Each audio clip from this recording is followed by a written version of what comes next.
ఈ పరపోషకాల్లో పోషణ అనేటటువంటి దాన్ని తీసుకున్నట్లయితే చూడండి, మనం నేర్చుకున్నాం స్వయం పోషకాలు అంటే ఏంటి, పరపోషకాలు అంటే ఏంటో నేర్చుకున్నాం. మళ్ళీ ఒకసారి చూద్దాం. ఏవైతే ఓన్ గా అవి ఫుడ్ ని వాటంతటా అవి ఓన్ గా ఫుడ్ తయారు చేసుకుంటాయి వాటిని ఆటోట్రోప్స్ అని చెప్పాము, స్వయం పోషకాలు అని చెప్పాము. గ్రీన్ ప్లాంట్స్ కానివ్వండి, ఇంకా క్లోరోఫిల్ బ్యాక్టీరియా కానివ్వండి, ఇంకా ఆల్గే కానివ్వండి, ఇవన్నీ ఓన్ గా అవి ఫుడ్ ని తయారు చేసుకుంటాయి ఫోటోసింథసిస్ ప్రాసెస్ ద్వారా. అంటే కిరణజన్య సంయోగ క్రియ అనేటటువంటి ప్రాసెస్ ద్వారా అవి ఓన్ గా ఫుడ్ ని తయారు చేసుకుంటున్నాయి. వాటిని స్వయం పోషకాలు, ఆటోట్రోప్స్ అని చెప్పారు. అయితే మరి అవి ఓన్ గా ఫుడ్ తయారు చేసుకునేటువంటి ప్రాసెస్ ని ఫోటోసింథసిస్, కిరణజన్య సంయోగ క్రియ అని చెప్పారు. కానీ ఇక్కడ మనం ఈ రోజు ఏం చెప్తున్నాం అంటే పరపోషకాల గురించి నేర్చుకుంటున్నాం. పరపోషకాలు అంటే ఏంటో చూద్దాం ఫస్ట్. హెటిరోట్రోప్స్ లేదా పరపోషకాలు అంటే ఏవైతే వాటికి కావాల్సినటువంటి ఫుడ్ ని అవి సొంతగా తయారు చేసుకోలేవో వాటిని పరపోషకాలు అంటారు. The animals which they did not prepare their own food by the photosynthesis process. Photosynthesis అనేటటువంటి ప్రాసెస్ ద్వారా ఏవైతే ఓన్ గా ఫుడ్ ని తయారు చేసుకోలేవో వాటిని పరపోషకాలు అని చెప్తారు. ఓకే,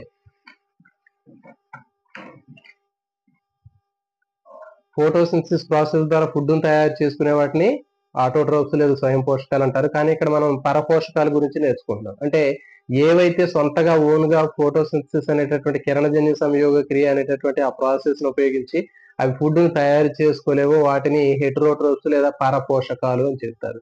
ఓకే, మరి ఈ పరపోషకాల్లో ఉండేటటువంటి ఆ పోషణ విధానాన్ని ఏమంటారంటే పరపోషణ అంటారు. The nutrition which is present in heterotrophs that is called a heterotrophic nutrition అంటారు. అంటే హెటరోట్రోప్స్ లో ఉండేటటువంటి న్యూట్రిషన్ నే హెటరోట్రోపిక్ న్యూట్రిషన్ అంటారు.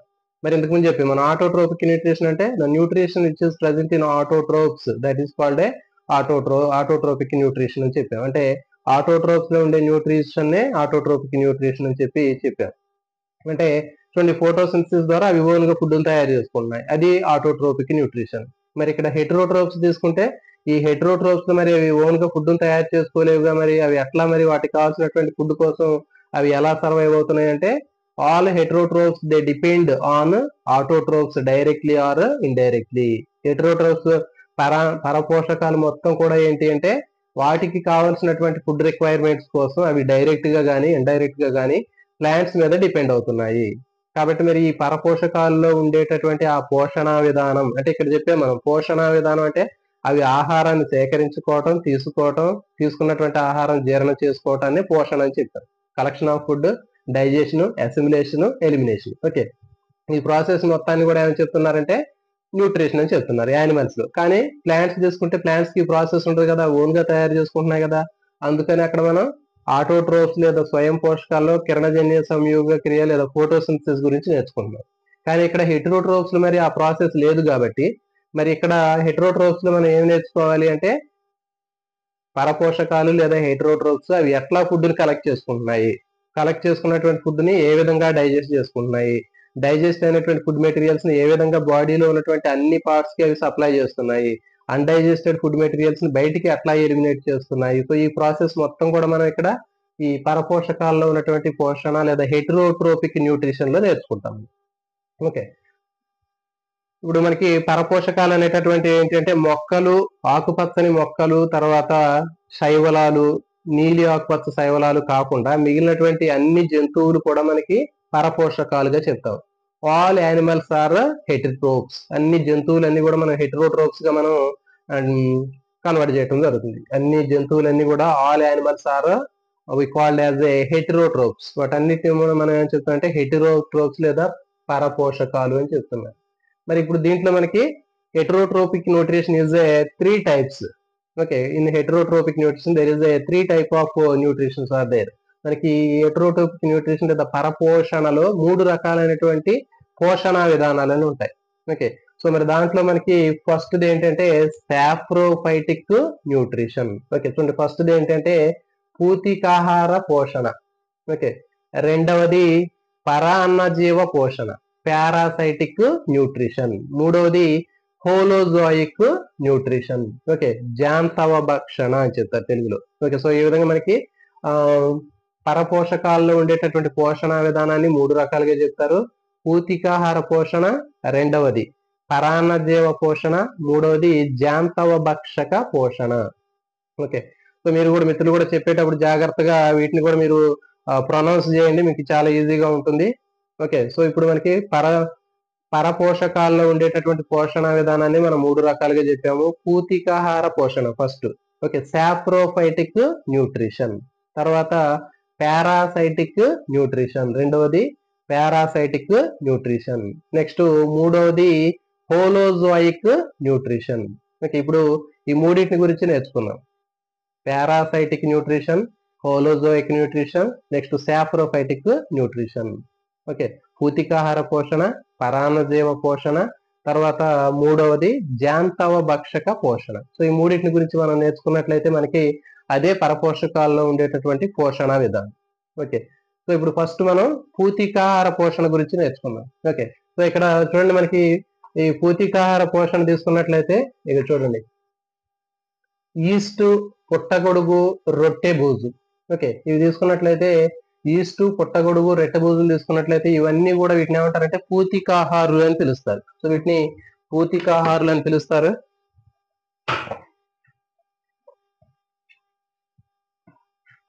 ఇవి చూడండి, ఈస్ట్, పుట్టగొడుగు, రొట్టె బూజు. ఓకే, మరి పుట్టగొడుగు అంటే మన అందరికీ తెలుసు మష్రూమ్స్, తర్వాత రొట్టె బూజు, ఓకే, బ్రెడ్ మోల్డ్ అంటారు. సో ఈ బ్రెడ్ మోల్డ్, తర్వాత ఈస్ట్, మష్రూమ్స్, సో వీటన్నిటిని కలిపి ఏమంటారంటే పూతికాహారులు అంటారు, సాప్రోఫైట్స్. ఓకే, సో ఇది సాప్రోఫైట్స్ అంటారు. మరి ఈ సాప్రోఫైట్స్ లో ఉండేటటువంటి పూతికాహారుల్లో ఉండేటటువంటి ఆ పోషణ విధానాన్ని పూతికాహార పోషణ అని పిలుస్తారు. ఓకే, చూడండి, ముందు మనకి పూతికాహారులు అంటే ఏంటో తెలుసుకున్నాం, సాప్రోఫైట్స్ అంటే ఏంటో తెలుసుకున్నాం, వాటిలో ఉండేటటువంటి పోషణ విధానం అంటే ఏంటో చూద్దాం. పూతికాహారులకు ఉదాహరణ ఏంటి అంటే ఈస్ట్, పుట్టగొడుగు, రొట్టె బూజు. సో మీకు అడిగేటటువంటి బిట్టు ఖచ్చితంగా ఇట్లా అడగడానికి అవకాశం ఉంటుంది. ఈ క్రింది వాటిలో పూతికాహారుల్ని గుర్తించండి. Identify the saprophytes given below అంటారు. కింద ఇచ్చినటువంటి వాటిలో సాప్రోఫైట్స్ లేకపోతే పూతికాహారులను గుర్తించండి అని అడుగుతారు. సో అప్పుడు మనం ఈస్ట్ కానివ్వండి, లేకపోతే మష్రూమ్స్, పుట్టగొడుగు కానివ్వండి, లేకపోతే ఇంకా బ్రెడ్ మోల్డ్, రొట్టె బూజు కానీ, ఈ 3 ఆప్షన్స్ లో ఏదైనా ఉంటే మనం ఖచ్చితంగా వీటిని పూతికాహారులు లేదా సాప్రోఫైట్స్ గా గుర్తించాలి. ఇవి పూతికాహారులకి ఎగ్జాంపుల్ అండి. ఈ 3 కూడా ఏంటంటే పూతికాహారులకి ఎగ్జాంపుల్స్. మరి పూతికాహారులు అంటే ఏంటో మనం ఇక్కడ చూద్దాం. పూతికాహారులు అంటే ఏంటో చూడాలి, వీటిలో ఉండేటటువంటి పోషణ ఏంటో కూడా చూడాలి. ఓకే, సో మరి పూతికాహారులు అంటే ఏంటో చూద్దాం. సాప్రోఫైట్స్ అంటే చూద్దాం. ఇవి ఏం చేస్తాయి అంటే మనకి బయట కనిపిస్తూ ఉంటాయి. వీటి శరీరానికి కావాల్సినటువంటి పోషకాలని శరీరం బయట నుంచి తీసుకుంటాయి ఇవి. అంటే ఇప్పుడు ఫర్ ఎగ్జాంపుల్ మనం ఏం చేస్తాము, మనకు కావాల్సినటువంటి ఫుడ్ ని డైరెక్ట్ గా లోపలికి తీసుకుంటే మన డైజెస్టివ్ సిస్టమ్ లో పోయిన తర్వాత ఫుడ్ అనేది డైజెస్ట్ అవుతుంది. కానీ ఈ పూతికాహారు లేదా సాప్రోఫైట్స్ అట్లా ఫుడ్ ని లోపలికి తీసుకోకుండా వాటికి కావాల్సినటువంటి ఫుడ్ ని బాడీకి బయటే డైజెస్ట్ చేస్తాయి. డైజెస్ట్ చేసి డైజెస్ట్ అయినటువంటి ఫుడ్ మెటీరియల్స్ ని అవి లోపలికి అబ్జర్వ్ చేసుకుంటాయి. అర్థమవుతుంది కదా. ఈస్ట్ కానివ్వండి, పుట్టగొడుగు కానివ్వండి, రొట్టె బూజులు కానీ ఇవేం చేస్తాయంటే బాడీ నుంచి కొన్ని డైజెస్టివ్ జ్యూస్ని బయటికి రిలీజ్ చేస్తాయి. అంటే జీర్ణ రసాలని బయటికి విడుదల చేసి ఆ విడుదలైనటువంటి జీర్ణ రసాలతోటి శరీరం బయటే బాడీకి బయట ఆ ఫుడ్ ని డైజెస్ట్ చేసి డైజెస్ట్ అయినటువంటి ఫుడ్ మెటీరియల్స్ ని లోపలికి అబ్జర్వ్ చేసుకుంటాయి. అర్థమవుతుంది కదా. సో వాటిని ఏమంటారంటే పూతికాహారులు అంటారు. వీటిని సాప్రోఫైట్స్ అంటారు. Saprophytes release the digestive juices to the outside the body and digest the food materials, then absorb the digested food materials into the body. So ఇట్లా ఈ సాప్రోఫైట్స్ అన్ని కూడా వాటి బాడీలో నుంచి కొన్ని డైజెస్టివ్ జ్యూస్ ని బయటికి రిలీజ్ చేస్తాయి.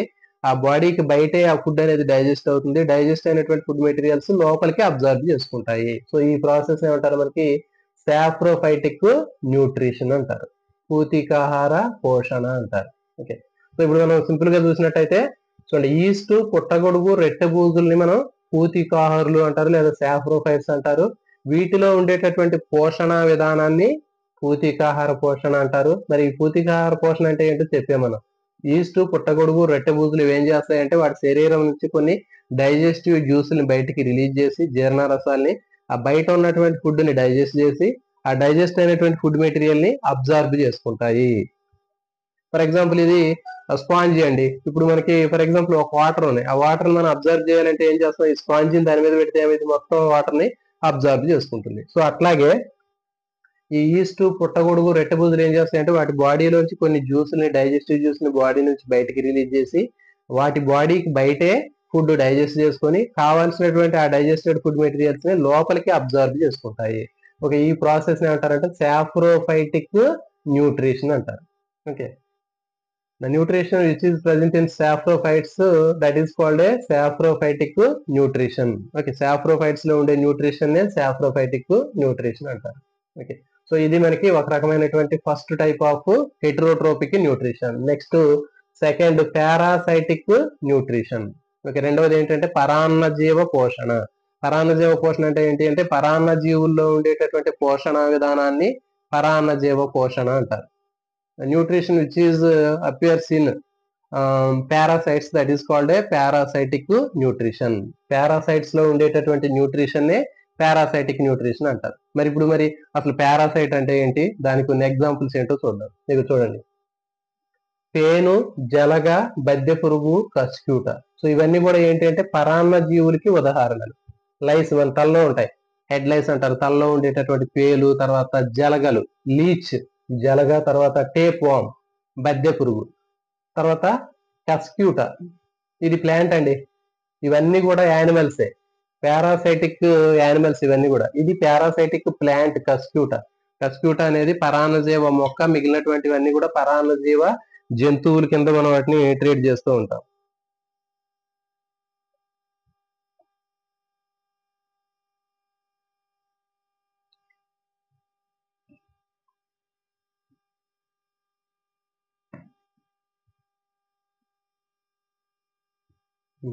ఓకే, చూడండి, మరి ఇప్పుడు పరాన్న జీవి అంటే ఏంటో చూద్దాం. అసలు పరాన్న జీవి అనేది ఏంటి అంటే ఒక జంతువు మరొక జంతువుని చంపకుండా వాటికి కావాల్సినటువంటి పోషక పదార్థాలని తీసుకోవడాన్ని పరాన్న జీవి అంటారు. ఓకే, సో ఇప్పుడు చూడండి, పేను ఉంది, ఇదేం చేసింది, మన తలలో రక్తాన్ని పీల్చుకొని జీవిస్తూ ఉంటుంది. తర్వాత జలగ, ఇది చెరువుల్లో ఉంటుంది, వాటర్ లో ఉంటుంది. ఇదేం చేస్తుంది, ఆ నీళ్లలోకి వచ్చినటువంటి పశువులు కానివ్వండి, లేకపోతే మనుషులు కానీ వాటి నుంచి బ్లడ్ ని అబ్జర్వ్ చేస్తుంది. నెక్స్ట్ బద్దె పురుగు, టేప్ వామ్, ఇదేం చేస్తుంది, మన స్మాల్ ఇంటెస్టైన్ లో ఉంటుంది, డైజెస్టివ్ సిస్టమ్ లో ఉండి డైజెస్ట్ అయినటువంటి ఫుడ్ మెటీరియల్స్ ని అబ్జర్వ్ చేసుకుంటూ ఉంటుంది. ఓకే, ఈ కస్కూట గురించి తర్వాత చూద్దాం. సో ఇవన్నీ కూడా ఏంటి అంటే పారాసైట్స్ అంటారు. మరి ఈ పారాసైట్ ఏ జంతువు మీద డిపెండ్ అయ్యి వాటికి కావాల్సినటువంటి ఫుడ్ ని, షెల్టర్ ని తీసుకుంటుందో దాన్ని హోస్ట్ అంటారు. అతిదేయి, గుర్తుపెట్టుకొని, చాలా ఇంపార్టెంట్. అతిదేయి. పరాన్న జీవులు ఏ జంతువు శరీరంలో అయితే నివసిస్తున్నాయో ఆ నివసించేటటువంటి జంతువుని అతిదేయి లేదా హోస్ట్ అంటారు. ఇప్పుడు ఫర్ ఎగ్జాంపుల్ మనం ఉన్నాం, మనము పేనుకి హోస్ట్ అతిదేయి, అర్థమవుతుందా. ఇప్పుడు జలగ నేలలో ఉంటది. ఓకే, ఇది దేని మీద డిపెండ్ అయ్యేదని రక్తాన్ని పీల్చుకుంటుందంటే పశువుల శరీరం మీద ఉండేది రక్తాన్ని పీల్చుకుంటుంది, కాబట్టి పశువు అనేటటువంటిది దానికి హోస్ట్. ఇక్కడ బద్దె పురుగు ఉంది, మన పేగులో నివసిస్తుంది, సో కాబట్టి మనము దానికి హోస్ట్, అతిదేయి అంటారు.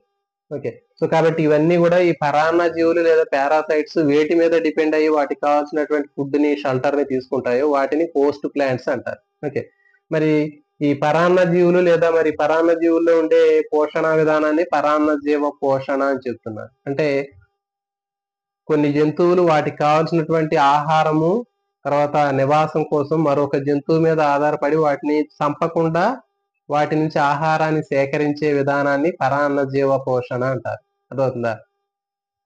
ఒక జంతువు మరొక జంతువు మీద ఆధారపడి వాటికి కావాల్సినటువంటి ఆహారాన్ని కానివ్వండి, లేకపోతే నివాసాన్ని కానీ పొందడానికి మరొక అతిథేయ మీద ఆధారపడి దాన్ని చంపకుండా వాటికి కావాల్సినటువంటి ఆహారాన్ని పొందడాన్ని పరాన్న జీవ పోషణ అంటారు.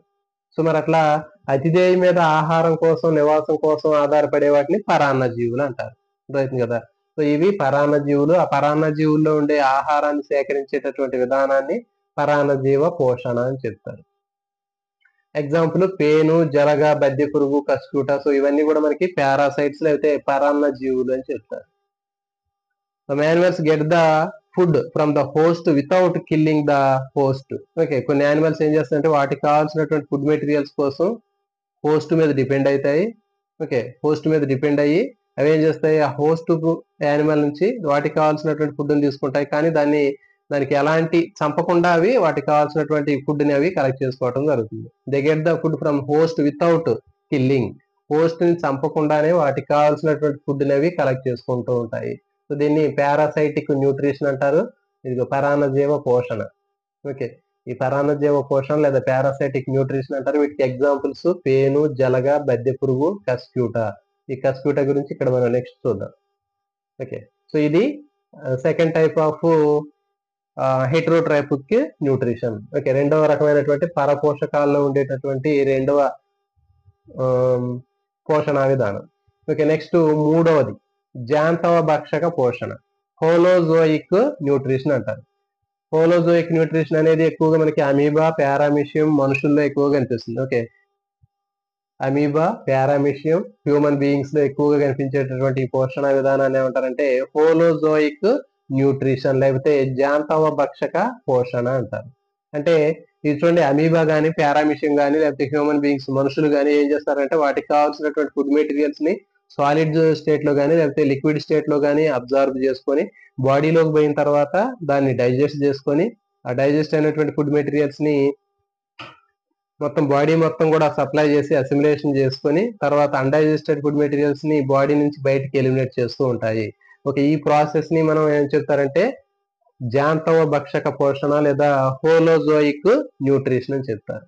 అంటే దీంట్లో ఉండేటటువంటి పోషణలో ఉండేటటువంటి దశలు ఏంటంటే ఆహారాన్ని సేకరించినటువంటి ఆహారాన్ని జీర్ణం చేసుకోవటం, జీర్ణమైనటువంటి ఆహారాన్ని శరీరం మొత్తం కూడా దాన్ని ట్రాన్స్పోర్ట్ చేస్తే దాన్ని స్వాంగీకరణం అంటారు, అసిమిలేషన్ అంటారు. తర్వాత అది అయిపోయిన తర్వాత జీర్ణం కానటువంటి ఆహార పదార్థాలని బయటికి శరీరం నుంచి బయటికి పంపించడం. సో ఇవి దీంట్లో ఉండేటటువంటి దశలు. సో కాబట్టి ఇవన్నీ కూడా మనం తర్వాత హైయర్ స్టడీస్ లో ఎక్కువ నేర్చుకుంటూ ఉంటాం. కాబట్టి ఇక్కడ చూడండి మనకి అమీబా, పారామిషియం, మనిషి, ఇది మనం హ్యూమన్ బీయింగ్స్ మనకు తెలిసి ఇదంతా.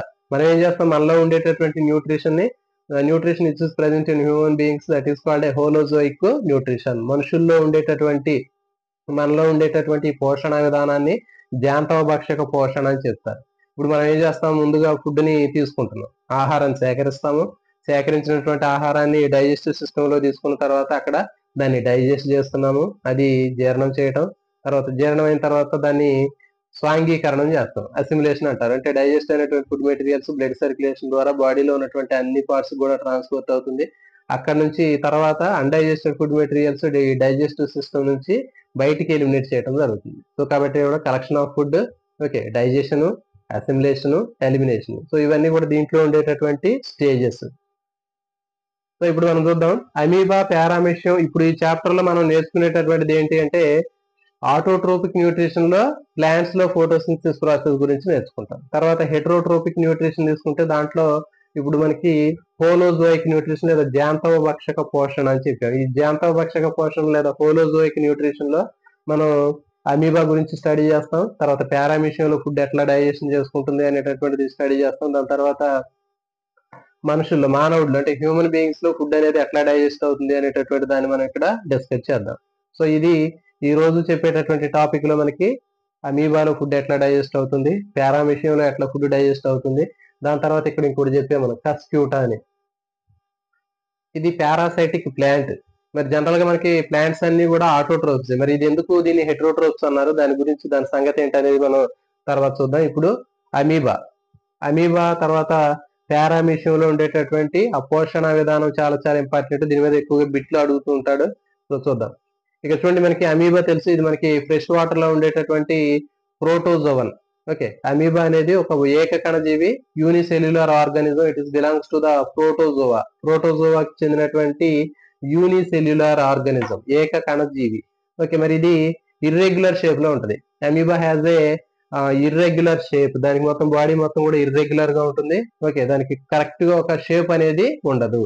మరి దీంట్లో మనం అబ్జర్వ్ చేసినట్లయితే it has a finger like extensions on the surface of the body. అమీబాలో మనకి శరీరం మీద మనకి ఫింగర్ లైక్ ఎక్స్టెన్షన్స్ కనిపిస్తూ ఉంటాయి. అంటే వేళ్లు లాగా చుచ్చుకొని వచ్చినటువంటి స్ట్రక్చర్స్ కనిపిస్తున్నాయి చూడండి. సో వీటన్నిటిని కూడా ఏమంటారంటే సూడోపోడియా. వీటిని సూడోపోడియా లేదా మిథ్యా పాదాలు అని చెప్తారు. సూడోపోడియా లేకపోతే మిథ్యాపాదాలు అని చెప్తారు. ఇది చాలా చాలా ఇంపార్టెంట్. మరి ఈ సూడోపోడియా లేదా మిథ్యాపాదాలతో అమీబా ఏం చేస్తుంది అంటే ఫుడ్ ని కలెక్ట్ చేసుకుంటది. Amoeba collect the food materials with help of pseudopodia. Okay, finger like extensions అని చెప్తారు. మీకు దీని బిట్ కూడా అడుగుతాడు. What are the finger like extensions that are developed on the amoeba అని అడుగుతాడు. సో మరి అట్లా అడిగినప్పుడు అవి ఏంటి అంటే మనకి సూడోపోడియా అంటారు. తెలుగులో అయితే మిథ్యాపాదాలు. అమీబా శరీరం మీద ఏర్పడినటువంటి వేళ్ల లాంటి నిర్మాణాన్ని ఏమని అంటారు అంటే మిథ్యాపాదాలు లేదా సూడోపోడియా అంటారు. తెలుగు మీడియం వాళ్ళు కూడా ఈ టర్మినాలజీ మీరు నేర్చుకోవాలంటే, ఎందుకంటే ఒక్కొక్కసారి ఇంగ్లీష్ లో కూడా ఇవ్వటం జరుగుతుంది. కొన్ని పదాలని తెలుగులో ఇవ్వకుండా డైరెక్ట్ గా ఇంగ్లీష్ లో ఇవ్వటం జరుగుతుంది.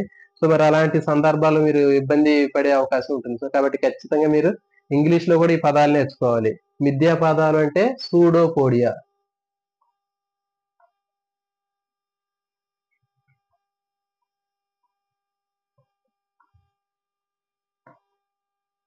ఇక్కడ సూడోపోడియాలో పి సైలెంట్, PSEUDO ఓకే, ఇది సూడోపోడియా అంటారు.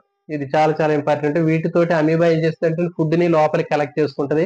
ఈ కలెక్ట్ చేసుకునేటప్పుడు రెండు ఆపోజిట్ గా ఉన్నటువంటి ఈ రెండు సూడోపోడియాలు ఒక మిథ్యాపాదాలు ఒక రింగ్ లైక్ స్ట్రక్చర్ తయారు చేస్తాయి. ఇట్లా రింగ్ లైక్ స్ట్రక్చర్ తయారు చేసి లోపలికి ఆ ఫుడ్ మెటీరియల్స్ ని లోపలికి తీసుకోవటం జరుగుతుంది. ఓకే, లోపలికి పోయిన తర్వాత ఫుడ్ అనేది కంప్లీట్ గా లోపలే డైజెస్ట్ అవుతుంది.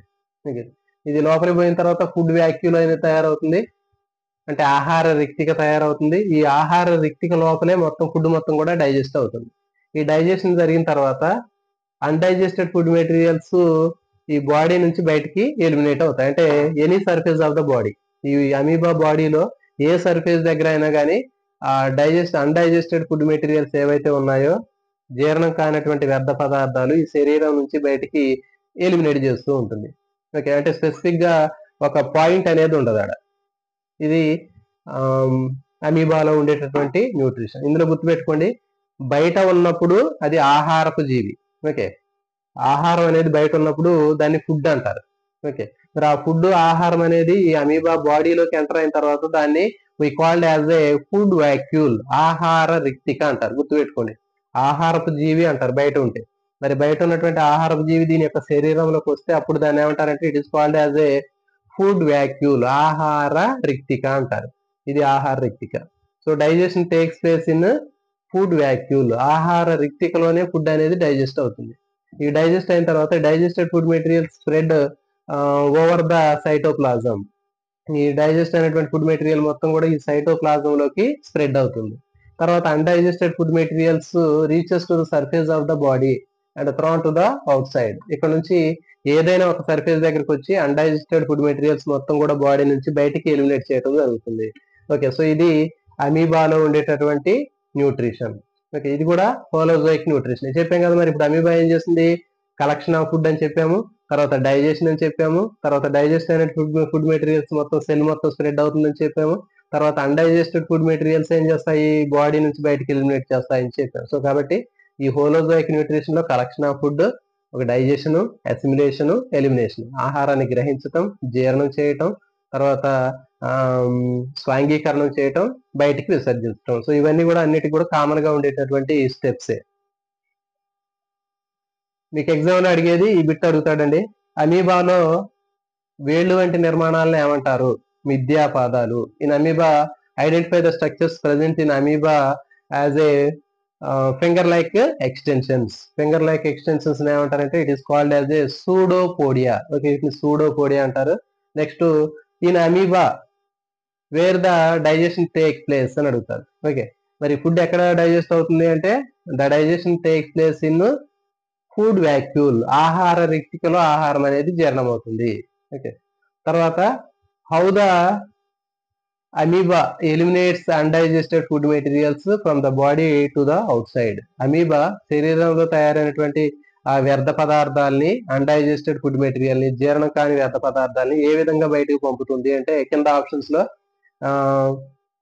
There is no specific point. దీనికి ప్రత్యేకమైనటువంటి స్పెసిఫిక్ పాయింట్ అనేది ఉండదు. ఓకే, బట్ ఇక్కడ ఇంకోటి ఏంటంటే it eliminates through a specific spot, ఒక ప్రత్యేకమైనటువంటి స్పెసిఫిక్ స్పాట్ అని చెప్పాం. ప్రత్యేకమైనటువంటి ప్రాంతం ద్వారా బయటికి విసర్జిస్తుంది అని ఆన్సర్ ఉంటుంది. కాబట్టి మీరు ఏం గుర్తుపెట్టుకోవాలంటే అమీబాలో ప్రత్యేకమైనటువంటి ఒక నిర్దిష్టమైనటువంటి ప్లేస్ అనేది ఉండదు ఎలిమినేట్ చేయడానికి.